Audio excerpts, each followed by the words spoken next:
제1장 엘리멜렉과 그 가족의 모압 이주. 사사시대에 그 땅에 기근이 든 일이 있었다.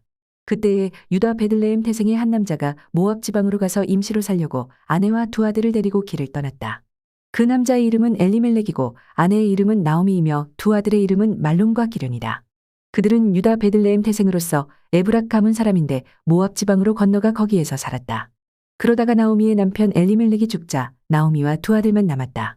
두 아들은 다 모압 여자를 아내로 맞이하였는데 한 여자의 이름은 루시고 또 한 여자의 이름은 오르바였다. 그들은 거기서 10년쯤 살았다. 그러다가 아들 말론과 기련이 죽으니 나오미는 남편에 이어 두 아들마저 잃고 홀로 남았다. 루시 베들레헴으로 오다. 모압 지방에서 사는 동안에 나오미는 주께서 백성을 돌보셔서 고향에 풍년이 들게 하셨다는 말을 듣고 두 며느리와 함께 모압 지방을 떠날 채비를 차렸다. 나오미가 살던 곳을 떠날 때에 두 며느리도 함께 떠났다. 그들은 유다 땅으로 돌아가려고 길을 나섰다. 길을 가다가 나오미가 두 며느리에게 말하였다. 너희는 제각기 친정으로 돌아가거라. 너희가 죽은 너희의 남편들과 나를 한결같이 사랑하여 주었으니 주께서도 너희에게 그렇게 해주시기를 빈다. 너희가 각각 새 남편을 만나 행복한 가정을 이루도록 주께서 돌보아 주시기를 바란다. 나오미가 작별하려고 그들에게 입을 맞추니 며느리들이 큰 소리로 울면서 말하였다. 아닙니다. 우리도 어머님과 함께 어머님의 결례에게로 돌아가겠습니다. 그러나 나오미는 말렸다. 돌아가다오 내 딸들아. 어찌하여 나와 함께 가려고 하느냐? 아직 내 뱃속에 아들들이 들어있어서 그것들이 너희 남편이라도 될 수 있다는 말이냐? 돌아가다오 내 딸들아. 제발 돌아가거라. 재혼을 하기에는 내가 너무 늙었다. 설령 나에게 어떤 희망이 있다거나 오늘 밤 내가 남편을 맞아들여 아들들을 낳게 된다거나 하더라도 너희가 그것들이 클 때까지 기다릴 셈이냐? 그때까지 재혼도 하지 않고 홀로들 지내겠다는 말이냐? 아서라 내 딸들아. 너희들 처지를 생각하니 내 마음이 너무나 괴롭구나. 주께서 손으로 나를 치신 것이 분명하다. 그들은 다시 한번 큰 소리로 울었다. 마침내 오르바는 시어머니에게 입맞추면서 작별 인사를 드리고 떠났다. 그러나 룻은 오히려 시어머니 곁에 더 달라붙었다. 그러자 나오미가 다시 타일렀다. 보아라, 내 동서는 저희 결례와 신에게로 돌아갔다. 너도 내 동서의 뒤를 따라 돌아가거라. 그러자 룻이 대답하였다. 나더러 어머님 곁을 떠나라거나 어머님을 뒤따르지 말고 돌아가라고는 강요하지 마십시오. 어머님이 가시는 곳에 나도 가고 어머님이 머무르시는 곳에 나도 머무르겠습니다. 어머님의 결례가 내 결례이고 어머님의 하나님이 내 하나님입니다. 어머님이 숨을 거두시는 곳에서 나도 죽고 그곳에 나도 묻히겠습니다. 죽음이 어머님과 나를 떼어놓기 전에 내가 어머님을 떠난다면 주께서 나에게 벌을 내리시고 또 더 내리신다 하여도 달게 받겠습니다. 나오미는 룻이 자기와 함께 가기로 굳게 마음먹은 것을 보고 더 이상 말리지 않았다. 그 두 사람은 길을 떠나서 베들레헴에 이르렀다. 그들이 베들레헴에 이르니 온 마을이 떠들썩하였다. 아낙네들이 이게 정말 나오미인가 하고 말하였다. 나오미가 그들에게 대답하였다. 나를 나오미라고 부르지들 마십시오. 전능하신 분께서 나를 몹시도 괴롭게 하셨으니 이제는 나를 말하라고 부르십시오. 나는 가득 찬 채로 이곳을 떠났습니다. 그러나 주께서는 나를 텅 비워서 돌아오게 하셨습니다. 주께서 나를 치시고 전능하신 분께서 나를 불행하게 하셨는데 이제 나를 나오미라고 부를 까닭이 어디에 있겠습니까? 이렇게 하여 나오미는 모압 여인인 며느리 룻과 함께 모압 지방에서 돌아왔다. 그들이 베들레헴에 이르렀을 때는 보리를 거두기 시작할 무렵이었다. 제2장 룻이 보아스를 만나다. 나오미에게는 남편 쪽으로 친족이 한 사람이 있었다. 그는 엘리멜렉과 지방간으로서 재력이 있는 사람이었다. 그의 이름은 보아스이다. 어느 날 모압 여인 룻이 나오미에게 말하였다. 밭에 나가볼까 합니다.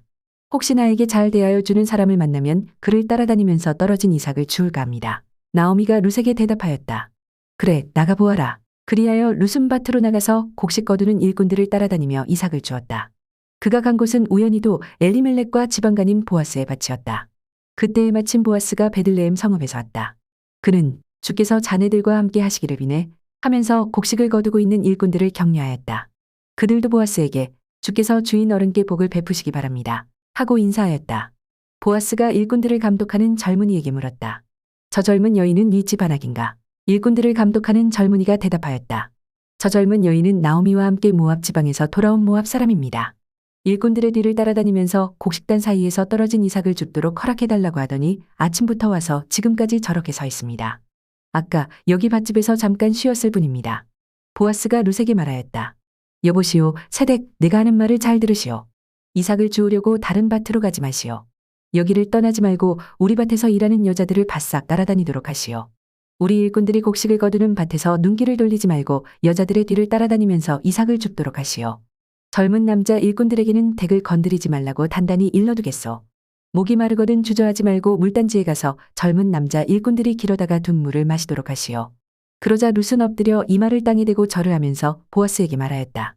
저는 한낱 이방 여자일 뿐인데 어찌하여 저 같은 것을 이렇게까지 잘 보살피시고 생각하여 주십니까? 보아스가 룻에게 대답하였다. 남편을 잃은 뒤에 댁이 시어머니에게 어떻게 하였는지를 자세히 들어서 다 알고 있어. 댁은 친정아버지와 어머니를 떠나고 태어난 땅을 떠나서 엊그제까지만 해도 알지 못하던 다른 백성에게로 오지 않았소. 댁이 한 일은 주께서 갚아주실 것이요. 이제 댁이 주 이스라엘의 하나님의 날개 밑으로 보호를 받으러 왔으니 그분께서 댁에게 넉넉히 갚아주실 것이요. 룻이 대답하였다. 어른께서 이토록 잘 보살펴주시니 몸둘 바를 모르겠습니다. 어른께서 거느리고 계신 여종들 축에도 끼지 못할 이종을 이처럼 위로하여 주시니 보잘것없는 이 몸이 큰 용기를 얻습니다. 먹을 때가 되어서 보아스가 그에게 말하였다. 이리로 오시오. 음식을 듭시다. 빵 조각을 초에 찍어서 드시오. 룻이 일꾼들 옆에 앉으니 보아스는 그 여인에게 볶은 곡식을 내주었다. 볶은 곡식은 룻이 배불리 먹고도 남았다. 룻이 이삭을 주우러 가려고 일어서자 보아스가 젊은 남자 일꾼들에게 일렀다. 저 여인이 이삭을 주울 때에는 곡식단 사이에서도 줍도록 하게. 자네들은 저 여인을 괴롭히지 말게. 그를 나무라지 말고 오히려 단에서 조금씩 이삭을 뽑아 흘려서 그 여인이 줍도록 해주게. 룻은 저녁 때까지 밭에서 이삭을 주었다. 주운 이삭을 떠니 보리가 한 에바쯤 되었다. 룻은 그것을 가지고 성읍으로 돌아갔다. 룻은 주워온 곡식을 시어머니에게 내보였다. 배불리 먹고 남은 볶은 곡식도 꺼내서 드렸다. 시어머니가 그에게 물었다. 오늘 어디서 이삭을 주었느냐? 어디서 일을 하였느냐? 너를 이처럼 생각하여 준 사람에게 하나님이 복을 베푸시기를 바란다. 그러자 룻은 시어머니에게 자기가 누구네 밭에서 일하였는지를 말하였다. 오늘 내가 가서 일한 밭의 주인 이름은 보아스라고 합니다. 나오미가 며느리에게 말하였다. 그는 틀림없이 주께 복받을 사람이다. 그 사람은 먼저 세상을 뜬 우리 식구들에게도 자비를 베풀더니 살아있는 우리에게도 한결같이 자비를 베푸는구나. 나오미가 그에게 말을 계속하였다. 그 사람은 우리와 가까운 사이다. 그는 지방간으로서 우리를 맡아야 할 사람이다. 모압 여인 룻이 말하였다. 그뿐이 아닙니다. 그가 데리고 있는 젊은 남자 일꾼들이 곡식 거두기를 다 끝낼 때까지 그들을 바싹 따라다니라고 하였습니다. 나오미가 며느리 룻에게 일렀다. 얘야, 그가 데리고 있는 젊은 여자들과 함께 다니는 것이 좋겠구나. 젊은 남자 일꾼들에게 시달림을 받다가 다른 밭으로 가지 않아도 되니 말이다. 그리하여 룻은 보리 거두기뿐만 아니라 밀 거두기가 끝날 때까지도 보아스 집안의 젊은 여자들을 바싹 따라다니면서 이삭을 주었다. 그러면서 룻은 시어머니를 모시고 살았다. 제3장. 룻이 보아스와 가까워지다. 시어머니 나오미가 룻에게 말하였다. 얘야, 네가 행복하게 살만한 안락한 가정을 내가 찾아보아야겠다. 생각하여 보렴. 우리의 친족 가운데는 보아스라는 사람이 있지 아니하냐? 내가 요즘 그 집 여자들과 함께 일하고 있다만 잘 들어보아라. 오늘 밤에 그가 타작마당에서 보리를 까부를 것이다. 너는 목욕을 하고 향수를 바르고 고운 옷으로 몸을 단장하고서 타작마당으로 내려가거라. 그 사람이 먹고 마시기를 마칠 때까지 너는 그가 눈치채지 못하도록 조심하여야 한다. 그가 잠자리에 들 때에 너는 그가 눕는 자리를 잘 보아 두었다가 다가가서 그의 발치를 들치고 누워라. 그러면 그가 너의 할 일을 일러줄 것이다. 룻이 시어머니에게 대답하였다. 어머님께서 일러주신 대로 다 하겠습니다. 그는 타작마당으로 내려가서 시어머니가 시킨 대로 다 하였다. 보아스는 실컷 먹고 마시고 나서 흡족한 마음으로 낯가리 곁으로 가서 누웠다. 룻이 살그머니 다가가서 보아스의 발치를 들치고 누웠다. 한밤중이 되었을 때에 보아스는 으시시 떨면서 돌아눕다가 웬 여인이 자기 발치개에 누워있는 것을 보고 깜짝 놀라면서 누구요? 하고 물었다. 룻이 대답하였다. 어른의 종 룻입니다. 어른의 품에 이 종을 안아주십시오. 어른이야말로 집안 어른으로서 저를 맡아야 할 분이십니다. 보아스가 룻에게 말하였다. 이봐요, 룻, 그대는 주께 복받을 여인이요. 가난하든 부유하든 젊은 남자를 따라 감직한데 그렇게 하지 않으니 지금 그대가 보여준 갸륵한 마음씨는 이제까지 보여준 것보다 더욱더 값진 것이요. 이제부터는 걱정하지 마시오, 룻. 그대가 바라는 것이라면 무엇이든지 다 들어주겠소. 그대가 정숙한 여인이라는 것은 온 마을 사람들이 다 알고 있어. 내가 지방간으로서 그대를 맡아야 할 책임이 있다는 것은 틀림없어. 하지만 그대를 맡아야 할 사람으로 나보다 더 가까운 친족이 한 사람이 있어. 오늘 밤은 여기서 지내고 날이 밝거든 봅시다. 그가 지방간으로서 그대를 맡겠다면 좋소. 그렇게 하도록 합시다. 그러나 그가 그렇게 하지 않겠다면 그때에는 내가 그대를 맡겠소. 이것은 내가 살아계신 주를 두고 맹세하는 것이요. 아침까지 여기 누워 있으시오. 룻은 새벽녘까지 그의 발치에 누워 있다가 서로 얼굴을 알아보기 어려운 일은 새벽에 일어났다. 이것은 보아스가 그 여인이 타작마당에 와서 있었다는 것을 남들이 알아서는 안 된다고 말하였기 때문이다. 보아스가 말하였다. 걸치고 있는 겉옷을 이리 가지고 와서 펴서 꼭 잡으시오. 보아스는 룻이 겉옷을 펴서 잡고 있는 동안 보리를 6번 대어서 그에게 이어주고는 성읍으로 들어갔다. 룻이 시어머니에게 돌아오니 시어머니가 물었다. 얘야, 어찌 되었느냐? 룻은 그 남자가 자기에게 한 일을 시어머니에게 낱낱이 말하고 덧붙여서 말하였다. 6번이나 되어서 준 이 보리는 어머님께 빈손으로 가서는 안 된다고 하면서 바로 그가 손수 담아준 것입니다. 그러자 시어머니가 일렀다. 얘야, 일이 어떻게 될지 확실해질 때까지 너는 가만히 기다리고 있거라. 아마 그 사람은 지금쯤 가만히 있지 않을 거다. 이 일을 마무리 짓는데 오늘을 넘기지는 않을 것이다. 제4장. 룻이 보아스와 결혼하다. 보아스가 성문 위 회관으로 올라가서 앉아 있는데 그가 말하던 지방간으로서의 책임을 져야 할 바로 그 사람이 마침 지나가고 있었다. 보아스가 그에게 여보시오, 이리로 좀 올라와서 앉으시오 하고 말하였다. 그러자 그가 올라와서 앉았다. 보아스는 성읍 원로 10사람을 청하여 그 자리에 함께 앉도록 하였다. 그 사람들이 모두 자리에 와서 앉자 보아스가 지방간으로서 책임을 져야 할 사람에게 말하였다. 모압 지방에서 돌아온 나오미가 우리의 친족 엘리멜렉이 가지고 있는 밭을 팔려고 내놓았소. 나는 이 사실을 분명히 알려드리오. 여기 앉아 계시는 분들과 우리 마을 어른들께서 보시는 앞에서 나는 당신이 그 밭을 사라고 말씀드리오. 당신이 지방간으로서의 책임을 지겠다면 그렇게 하시오. 그러나 지방간으로서의 책임을 지지 않겠다면 그렇게 하지 않겠다고 분명히 말하여 주시오. 당신이 지방간으로서의 책임이 있는 첫째 사람이요. 나는 그 다음이요. 그러자 그가 대답하였다. 내가 지방간으로서의 책임을 지겠소. 보아스가 다시 말하였다. 그렇다면 나오미의 손에서 그 밭을 사는 날로 고인의 아내인 모압 여인 룻도 아내로 맞아들여야 하오. 그렇게 하여야만 그가 물려받은 그 유산이 고인의 이름으로 남게 될 것이요. 그러자 지방간으로서의 책임이 있는 그 사람이 말하였다. 그런 조건이라면 나는 지방간으로서의 책임을 질 수 없어. 잘못하다가는 내 재산만 축나겠소. 나는 그 책임을 질 수 없으니 당신이 내가 져야 할 지방간으로서의 책임을 지시오. 옛적의 이스라엘에는 유산매매나 물물교환과 같은 일을 법적으로 분명히 할 때에는 한쪽 사람이 다른 한쪽 사람에게 자기의 신을 벗어서 주는 관습이 있었다.